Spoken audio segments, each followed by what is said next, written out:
मराठी भाषा गौरव दिनाच्या खूप खूप शुभेच्छा. ज्या अन्य भाषा आहेत, इतर भाषा आहेत, त्यांचा अभ्यास जरूर करावा.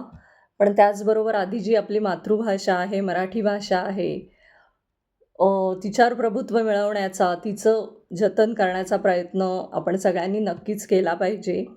त्यासाठी जास्तीत जास्त मराठीतून बोलण्याचा प्रयत्न सगळ्यांनीच केला पाहिजे. सो याच आशयाची मी एक छोटीशी कविता लिहिली आहे, ती सादर करते. नका करू शोभेची बाहुली तिला एक दिवसाची.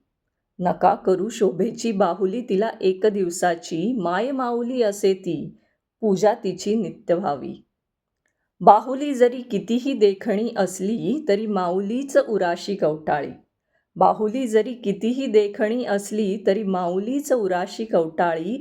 पान्हा न फुटे कधीही बाहुलीस, त्यासाठी आईचीच मायेची उब हवी.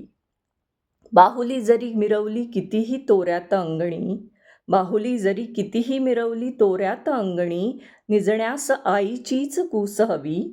नको बेडगी कौतुक बाहुलीचे, पांग फेडा आधी आईचे. व्यवहारापुरते आपली बाहुली बरी असावी, व्यवहारापुरते आपली बाहुली बरी असावी. राहा माऊलीचेच सदा ऋणी, माऊलीचेच सदा ऋणी.